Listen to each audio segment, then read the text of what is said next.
Sorry. And this is Michael Mullenix from Noise from the Pit, and I mean, it's the event of the weekend, obviously. Yeah, I'm here with Megadeth. Here we I'm are. joined today by, Nico Lorero. James Lomenzo. and let me start off by saying it is a pleasure to have you guys with us. Thank you guys for joining us.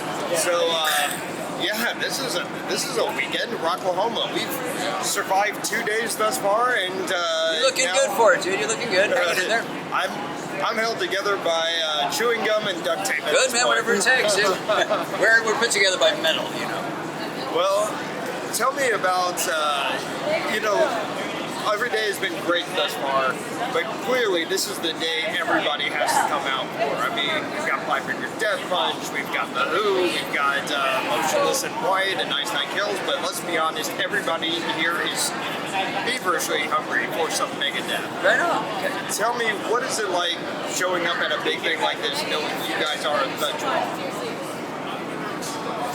Dude, here's the thing, okay? Megadeth is a staple in the metal vernacular, okay? Part of the Big Four. Starts even more than before all that, right? So, dude, you know, we haven't been in this band forever, right? But we have been fans of this band forever, right? So now we have the honor of kind of carrying that torch onto this big festival with Dave, with Derek, and we just can't wait to get up there and play for y'all because we know how important this is. Absolutely. I mean, every day of the tour that you guys have been on has been special, I'm sure, but you got anything, in your back pocket for tonight's crowd, or maybe Rocklahoma, no. I mean, we'll probably play one of the new songs. I bet you anything. Yes. The album was out 2 days ago. The album came out 2 days ago. Yeah. Came out Friday. The last Dying and the Dead. Pick it up on, check this out, I can do the whole thing, ready? Friday. All right. Go to Megadeth.com. I'm just going to do this now if you don't mind, okay? Sure, go for it. You can do it on your phone right now, that's great, but you can go home and do it later, don't forget. Megadeth.com, stick The Dying and the Dead, brand new record by Megadeth. I like it, what do you think? Perfect. Yeah, man. And then you can go to Apple Music after that, and you can certainly go to Amazon Prime and get it. It's been doing great. And you did it, you jumped on the next one I wanted to hit All right. on. This is not only album year, but this is actually album weekend even. This is the first time people are able to grab hold of the new material. Yep. And James, I understand you've been in the band previously with United Abominations. which Yes, was- and Endgame.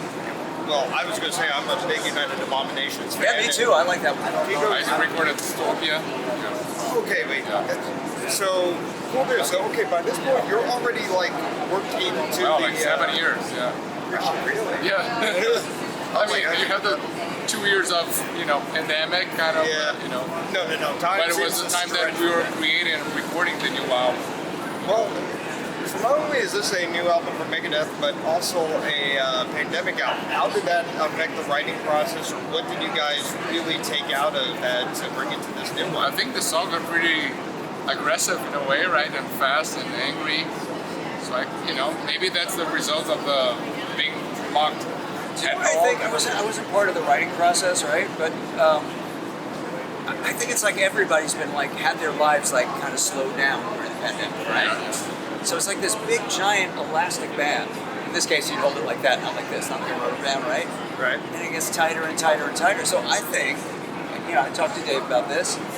As the thing rolled on, the record did. You can correct me if I'm wrong, but the record did take on this more aggressive slant as it went on, right? Yeah. Do you think that's true. attributable to I think so. that yeah, kind of that stress of getting more excited? We want to finish the album. We want to put it out. We want to, and then we cannot get together. We cannot go to the studio again. We have to wait months for me to be able to go to Nashville. And Dirk was the same. So I think you're right. It started. The fast songs came not last minute, but came after it. So maybe that's the reason. Pandemic made the album more aggressive. Also, Kiko, I've seen you active on social media, especially YouTube. I want to say it's 2 weeks ago or so, you put up, your audition tape to be in Megadeth. I did, yeah. You know, now the entire world gets to see what brought you to here, and I realize you've been here for a longer minute than I anticipated. But so far, how's it been like getting brought into the fold?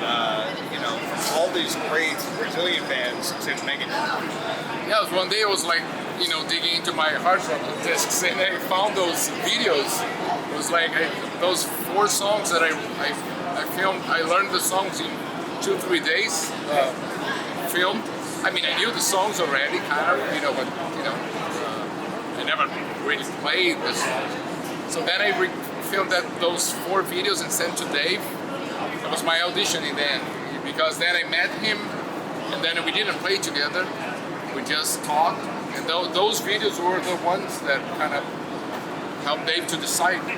And then years later, I said, like, you know what? Let's just upload those videos so everybody can see it. It's not perfect. Sometimes I'm playing Dave's parts because I'm not sure about who plays what. But yeah, it's good for people to see that part of my life. The one part you said is kind of interesting. Is like, okay, you send him the video, so he already knows you can play and play the songs as well. But I get it that he may be like not just auditioning your skills, but maybe your personality. For sure. We know that, right? Yeah, absolutely. Should be, having breakfast, lunch, dinner, being on stage, and then, I think right? it's, So I living together for like a month, 2 months, and then back. It's like it's a family. It's a great public service that the fact that he puts that stuff up. I think it is because there's a lot of people who always kind of wonder what they only see us on stage. Like I when I was a kid, I thought, well, they take them out of the case, they prop them up, and then they rock, and then they put them back in the case, put them in the truck, and off they go. So I think it's kind of cool that you show everybody like everything that goes on, and.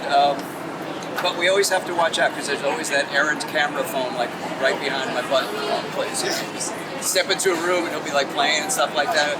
Yeah, pick up a guitar. Get out of the way. And tell me this, like we said, you've been on several albums and now you're back into the fold. Yeah. What's it like just kind of like re-picking this up? I have to imagine it's like your favorite TV series that you may have like fell off for an episode or two and then come back like, okay, what's going on? That's a great way to put it. I can tell you this, okay? I always say this. It's funny. It's like getting on that bike and falling off of it all over again, because and it's not that the music is somewhat challenging. Having played it before, it's less challenging than I thought it would. But there is always what I call the connective tissue within the song, It's all those little, quick 4 half-step things that lead to the next part. And it's going by so fast, mostly, it's not for the faint of heart, kids. But when you learn these songs, the trick is to not confuse one with the next. So that was stuff that I really had to kind of slow down when I was relearning a lot of the stuff and think about. And we do, honestly, we go over the stuff every couple of weeks or every couple of days, depending on who's getting in that mode, because out of 200 plus songs that Megadeth has made, we have a small portion of that. But that small portion that we play is still huge. So it's a lot of music to hold on to and play at that velocity. And it's really about the speed. I was trying to remember all that stuff and playing it cleanly at speed. Badass. Well, okay, so we just put out the album. You guys are now a couple weeks onto the tour with Five Finger Death Punch, and now going to hit up the East Coast. Any other big, attractions or big dates that you're like, oh my god, I can't wait to play this day or something like that? You can't beat Rocklahoma. Yeah. But we're gonna try. Sorry.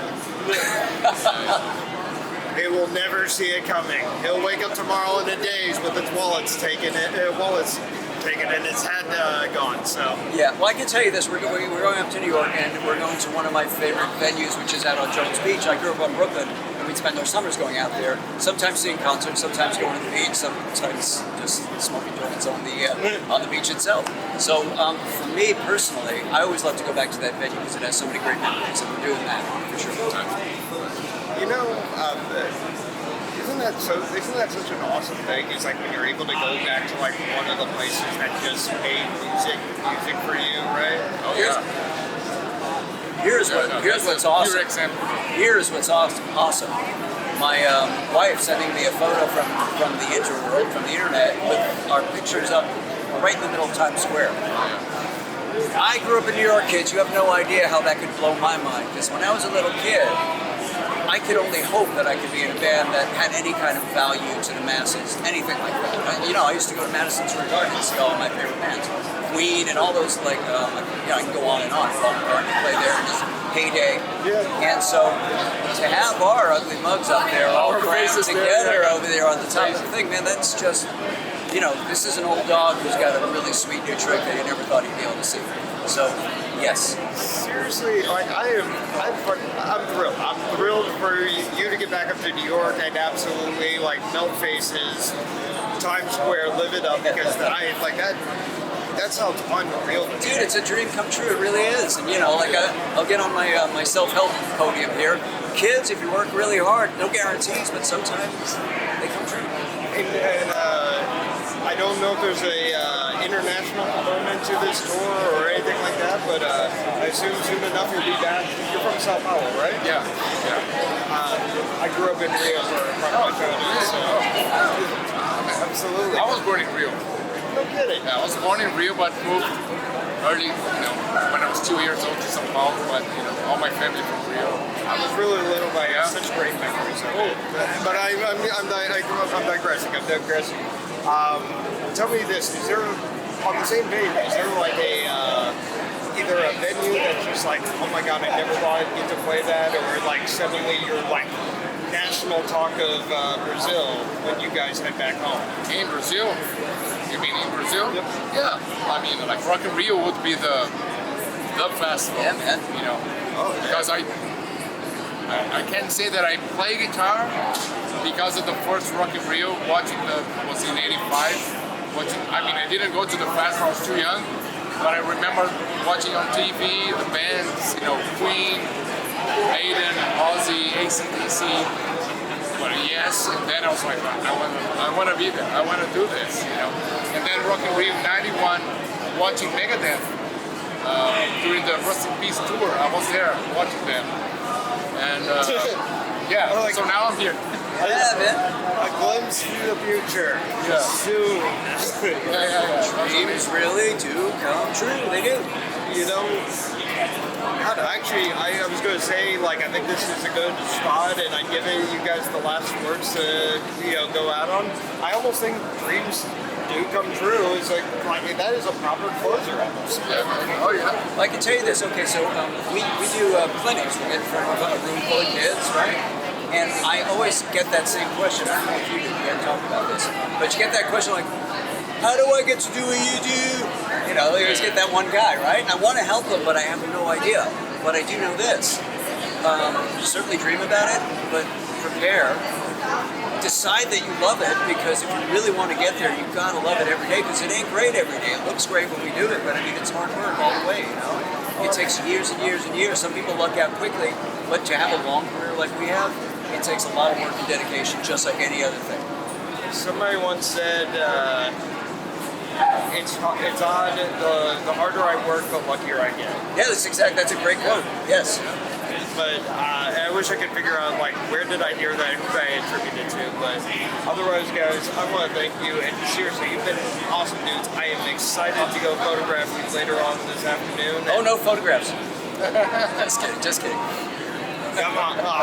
Have a go. All right. Thank you, man. But otherwise, this has been Michael Mullenix from Noise from the Vet. I'm going to give it to James and Kiko here to say the last words of whatever's on their mind. Thank y'all for supporting Megadeth all these years. We're happy to be here in Rocklahoma. Be sure to check out our new record, The Sick, the Dying, and the Dead. Go to Megadeth.com, go to Amazon.com, go to Apple Music and listen to it. Check out our videos. And YouTube to check the music videos as well. Amazing music videos. Cheers.